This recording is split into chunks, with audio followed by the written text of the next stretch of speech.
Many of you are no doubt probably familiar with Need for Speed, a racing game series which celebrates its 30th anniversary this year. Some players first encountered NFS with the well-known Underground and Most Wanted games, while others, particularly older fans or those who happened to discover it, began with the very first installments of the series. Each of these games could have its very own video, but today we'll be talking about the fourth installment, titled Need for Speed High Stakes. In this video, I will only talk about the PlayStation version of this game. I should remind you that the PC version has many differences. In 2021, Hypercycle released a modification called the Complete Edition, which not only included a combination of cars from different editions of the game, but also featured various tweaks along with new content. This mod has had some success, and after a couple of years, I and Hyperknuckle wanted to reflect on why the idea for the mod even came about, how it was developed, and what challenges appeared during development, and how this part of NFS is technically working in general. The first edition of the game was essentially just the American one. Released on March 1st, 1999, with files dating back to February 27th. This content version will be referenced as the base. It includes 14 in the auto dealer, plus 4 bonus cars and 5 police vehicles, and of course, including a helicopter. It is worth noting that the car slots from the Australian edition, i.e. the 4 additional slots, are fully present in all versions of High Stakes. Meanwhile, however, in the European editions of the game, titled Road Challenge or Brennende Asphalt, indeed also have files dated back to February 27th, and in some cases they are dated a mere few minutes earlier than the American edition. There were several European versions, which can be explained by the file sizes of the game and the localization files on the disc. Notably, the American version lacks a language selection menu.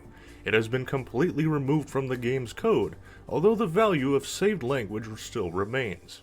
It is also interesting that the camera angle when viewing cars is indeed set slightly differently in the North American version, and title loading screens are different, without game subtitle. The Australian edition of the game, which features 2 additional cars and replaces the bonus Corvette with a racing variation of the Holden, stands out the most.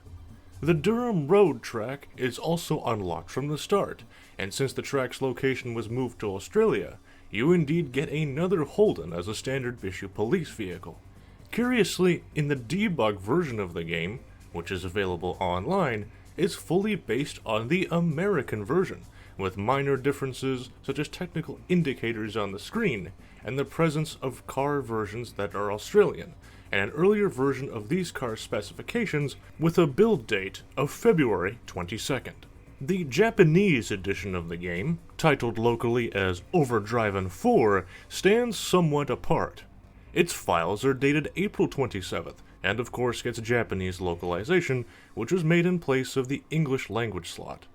It also features a car that you all very well know as the Nissan Skyline GTR and R34 guys, along with its bonus racing version modeled after the Pennzoil Nismo GTR from the JGTCC.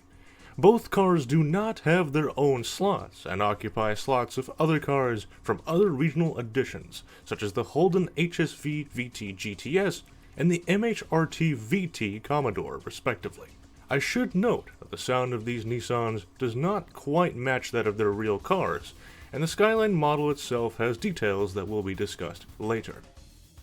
There's also a unique loading screen here, and all cars have problems with license plates, if they contain letters.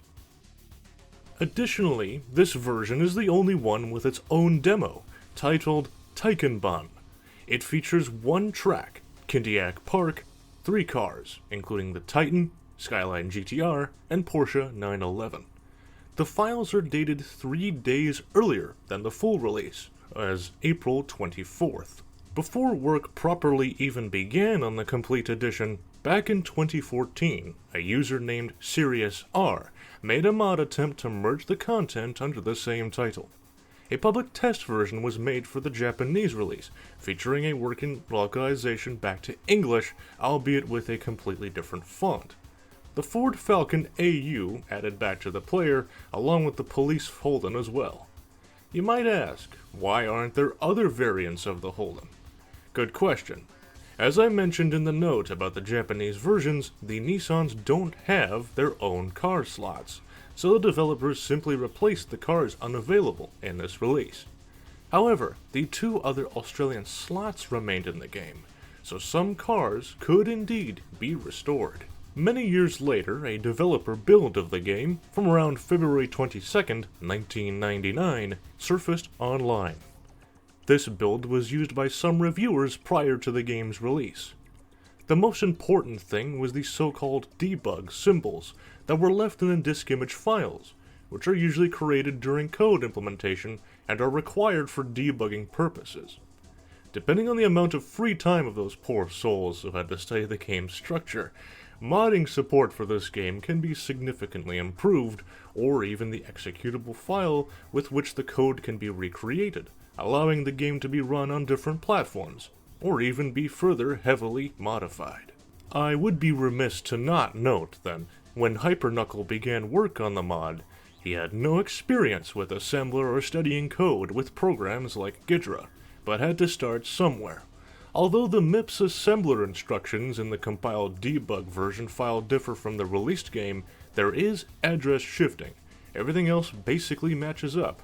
You will see the tools which have been used to learn the game's code on the screen.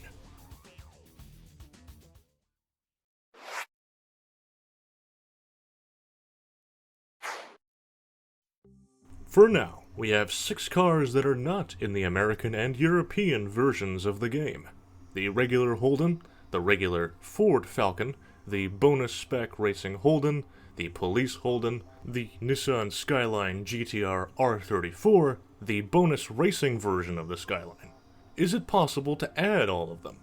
Well, let's all have a closer look at the car system in this game.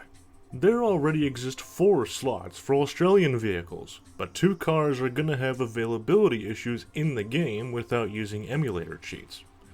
But where can we get 2 more slots for Japanese cars? Some might think about adding them or placing them after the last traffic car, but during the mod's development, it was decided to not undertake this method.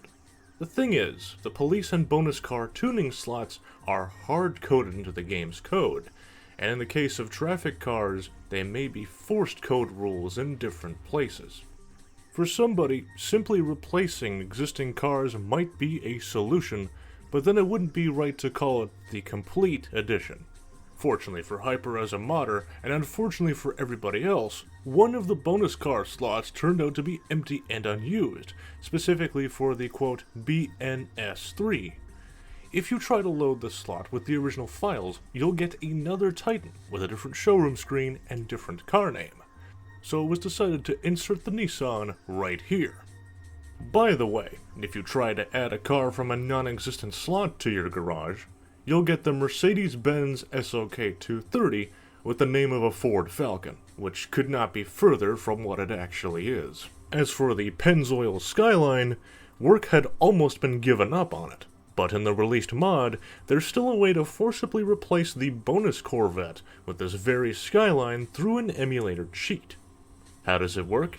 The game image with the installed mod already contains the files and specifications of the racing spec Skyline, and thus the cheat changes the model's name to the desired one. It's not perfect by any means. The car name or showroom screen stays the same, but the car itself fully looks, sounds, and drives exactly like that very racing Nissan from the Japanese version. As for the regular Skyline GTR R34, it worked in the slot, but with issues. First, when you open the car settings menu with the square button, the game may freeze or render broken graphics, after which it will also freeze. Many time was spent experimenting before it was discovered that this doesn't occur at all when not all of the car's geometry is displayed on the screen. The most likely cause for this is the buffer size for car geometry was increased in the Japanese version, and for some reason this was only done for the Nissans. This problem was solved in a rather unusual way. The slot area that pointed to the availability of light effects for the car in the garage was changed, so that the Skyline simply doesn't have headlight effects or wheel reflections. Fortunately, disabling this effect only affects the garage. During driving, all the effects are fully present, and race gameplay is indeed stable. The second problem is the incorrect display of the front bumper, on which a giant player's license plate was placed. After spending some time, it was discovered that there's code areas assigning different elements to different car part slots, and for each respective car slot in the game. By looking at the code of the Japanese version and experimentations, Hyperknuckle managed to find a way to fix the bumper. But the license plate still didn't work properly because the license plate part of the Nissan models is being created differently from any other cars in the game. It was decided to leave the license plate as it was and adjust the textures to the standard model name, Skyline. Another task and hurdle for this car was to make a proper description in the showroom. In the original, the Nissan Skyline description is of course Japanese, and as you know, not everybody can understand that in the North American release, for instance. The text issue was resolved relatively simply, as the game's code specifies the places for descriptions directly under the car slot indexes. And the required text files were able to be modified so that the new description would work seamlessly under this particular car slot. As for my voiceover, experimentation had to be done via a very old sound converter from Electronic Arts called Sound Exchange that was discovered, which must be said is a pretty cool discovery, all its very own. Although the original showcase files were made in stereo, they were able to recreate the new showcase as mono sound, and doing this via involved hex changes. A huge big ups and thanks to all the help from the Discord server Classic Need for Speed, and thanks to their help, the car description text was translated, and the new voiceover was recorded in English by myself, ClumsyCardboard. The texture car icon for the slot was also changed successfully to that of the GTR's logo. GTRs, in addition to being king on the road, have to also set new standards on track. Faced with the same challenge, the R34 GTR is no exception. Last but not least, the texture of the interior steering wheel was fixed, which oddly was flipped in the Japanese version of the game for some reason. The cars in the Australian version do not have this problem. Now, what about the other cars? Well, almost everything needed for their restoration involved adding the files and specifying the correct slot numbers in said corresponding files, since they were already fully indicated in the code, except for moments like the appearance of new cars in single-player mode. The tachometer textures were also ported and slightly adjusted for both day and night. Interestingly, in the Australian version, the Racing Holden used the tachometer texture from the regular Holden, thus revving into a blank zone. This indeed was also fixed.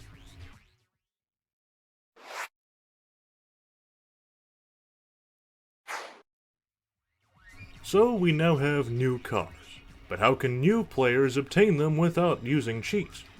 The game has a separate file for configuring car availability settings listed as zfecars.car, and regional versions have their own copies of this file. Here, all the game's cars are listed in order, including traffic cars, and it also specifies the car's classes, its price in the car dealer, the factory car pallets, the police mode variation, ABS option, and much more. After working with the file and comparing it with other versions of the game, Hyper was able to add the new cars to the overall car list. Before moving on to bonus cars, I should mention the color system. It works with 16 slots available for colors, and most likely, the game checks against the proposed color against some color palettes in the car textures. Almost every model was able to get at least a few more new colors to choose from. As for the original Need for Speed High Stakes, it is expected that the player obtains bonus cars by winning competitions. To do this, another study had to be done on yet another file, this time listed as ztourin.trn, where the game's tournament settings are stored. To avoid changing the order of the original championships and special tournaments respectively, there was a new method to add new events after the last GT class special event. The mod includes 4 new events. First is Modern Muscle Cup, dedicated to Australian muscle version cars, but besides them, you can also use the Camaro and the Firebird. The prize here is the MHRT VT Commodore, the weakest bonus car of all, unfortunately, just like in the original release. Next is the Godzilla Tournament, and no prizes for guessing what the reward car would be, as also unfortunately it would indeed come without a bonus car. As you know, the car slot didn't work out then. The third tournament is known as the Tournament of Champions, the tournament purely for bonus car classes, which technically comes as its own car class, akin to something like the Wind from Gran Turismo perhaps. As some players have noted, these are the most challenging races in the entire game, for 2 reasons. Hyperknuckle didn't hesitate to combine different weather conditions like night and rain and added traffic. All of this, along with 5 other tough opponents on the track, makes this special tourney tough. To be honest, there could have been ways to have avoided adding traffic here, since controlling its spawn race is almost impossible, and it shows up quite frequently for a PlayStation game. The second race here is one of the raceway tracks with full traffic presence. The traffic car collection for each track is set separately in the zfetrk.trk file, and it was thought that adding trucks and buses don't necessarily belong here. We'll return to the racing tracks a bit later. And last but not least, the final event of the mod, and indeed the game as well, is respectively called the High Stakes Challenge. Once again, a GT class knockout style race, but this time with 3-lap tracks and upgraded opponents. Those who played the original game know that the GT class lacks tuning upgrades, as they are blocked in the game's code for this class. However, the developers either wanted to add or somehow involve tuning, and that's why the Mercedes-Benz CLK GTR can have all 3 upgrade stages with its own unique appearance. And in this form, the player receives this Benz as a prize car for the mod's previous tournament. After completing all of the original and new tournaments, the player will unlock the bonus Titan. The game code checks for the completion of all available tournaments, including the new ones. As for the tuned McLaren F1, it was decided to leave it as is. Technically, the upgrades are present here, but visually the car has a 2-tone color with a cutoff on the bumper, plus the rear wing and part of the exhaust are missing. What didn't work out, unfortunately, was fully adding trophy textures for the new events to the trophy hall. Technically, new events could be added, and existing trophy textures could be used, but even if new trophies were added, the game's video memory code wouldn't be able to place them properly in the free space.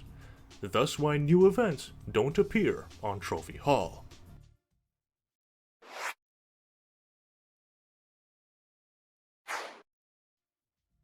One of the biggest mod's improvements was indeed expanding the Hot Pursuit mode.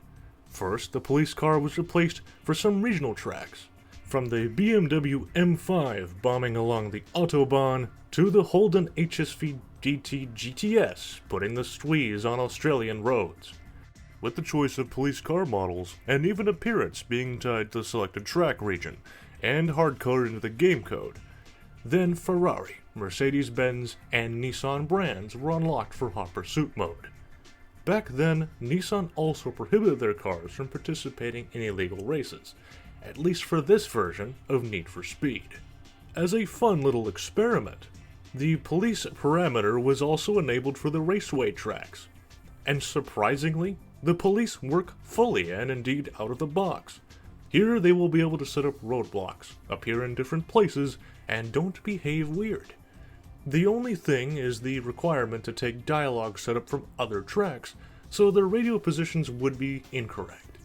I think the developers did a great part of their job on handling logic. The next small enhancement was the wheels of the Lamborghini Diablo SV. For whatever reason, the developers used the BMW Z3 texture instead of its recognizable wheels. Together with the user UGO145, we create a new wheel texture that resembles the real Diablos. Small corrections were also made to the BMW M5's badges, which were mirrored. Hidden screens with police cars in the showroom were enabled, as for whatever reason developers used a regular version of the screens in the release version, while the hidden versions look great.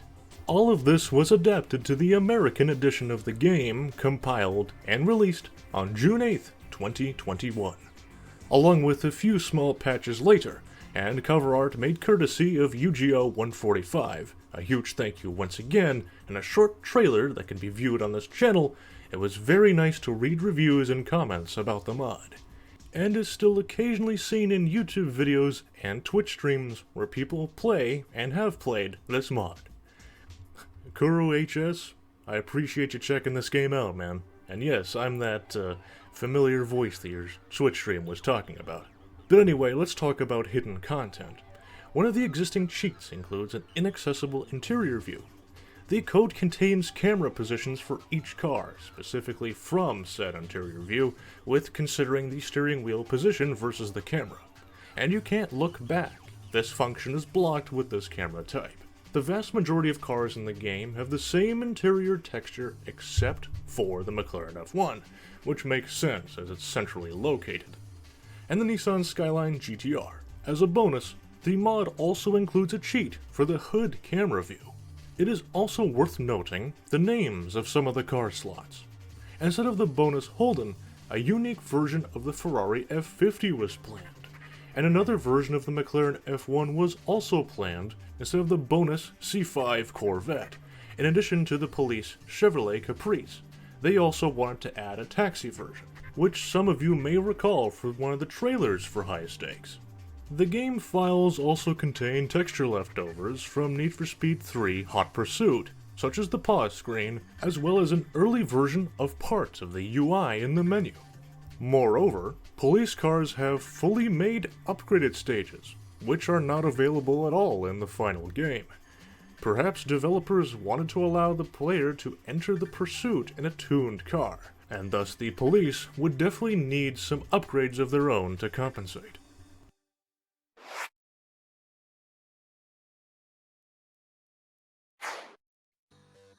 This leaves us with one last question. But can the game be expanded even further? This part of the video will go through some interesting aspects for which people may like to try themselves for modding this game. For example, adding the racing Skyline as a fully fledged car. But what to do if there's no more free slots? Some time ago it was attempted to put the player's car into a traffic slot. But here's what came out of that. Yeah, not a pretty picture. More than a year later, Hyperknuckle tried again, and it turned out that replacing traffic with a player's car is indeed possible, but problems remain in the areas of checks for the car type in the code, like the forced third upgrade applied to some of the bonus cars, or pointing out to the tachometer texture. If there's enough time taken, it is possible to solve all of this, though even so, traffic cars would have to be moved to different slots, and subsequently, the game save compatibility would be lost as a consequence. Perhaps you want to transfer tracks from the previous Need for Speed game. The fourth Need for Speed doesn't really have free track slots, except for the non-existent Millennia track. It has this route, and appears to be based on a highway. This slot can quite easily load your track if it's correctly made to the game engine. Over the years since the mod's release, the track format of these games is at least partially studied. Most interestingly, some hints and files about the game's track structure were found. Guess where that might be? In one of the mobile versions of Need for Speed Underground 2. But that's a story for another time. If you at home like digging into the code of all games, you might want to check out this decomp attempt of the debug version, linked on GitHub in the description. The obtained code is unfortunately far from perfect, but projects like Redriver 2 and Tomb Raider also started by rewriting these code pieces into something that could be compiled for the PlayStation platform hardware. And what about new music? Well, that was also attempted. The game will show you a new track, but it won't be able to play it, and other tracks might be broken as well. As far as I understand, a buffer or check in the code is missing for the 19th track, and if you keep re-entering via different menus, the new track defined for the menu sequence, for example, has a small chance of playing. Another problem is the music format. Let's take a track from the third NFS menu for testing. In fact, absolutely all tracks in games before High Stakes are divided into small pieces. Even if the music isn't interactive. After spending time in the hex editor, it was realized that without splitting into pieces, it's the same audio format. So, unfortunately, it's not as easy as Redbook audio on perhaps other PS1 titles.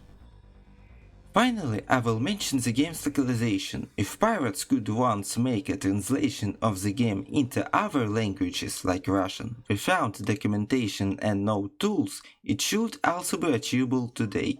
I studied how the localization text files work and how they can be partially compiled back. The problem was the font format, which is unknown to me. But with some groundwork, user Vitative, who once released his version of the game's translation, helped me. Based on his work, I refined the text localization for the mod, but I didn't release an update for two reasons. There are still font issues in some places, and players have no way to choose their language without using cheats. Again, these issues can be resolved with time. Looking at modding projects like the one that is currently underway from Gran Turismo 2, myself and Hypercycle would love to see High Stakes get more modding recognition, as it turns out to be actually possible. That'll be all for now. I'd like to thank you all for watching this video. Hopefully you have enjoyed the game thus far, and feel free to check out the classic Need for Speed Communities Discord. A wave hi to the folks in there, and especially to those in the music section down there. Grandpa Max and the others, keep up the great work. And hopefully we'll be able to see you also in Hypercycle's own personal Discord server. And if I may plug my own work, which you can view down in the description, I make racing type video essay format things, mostly about NASCAR content and other similar racing series besides. In the meantime, however, thanks again for watching, and hope to see you all soon next time.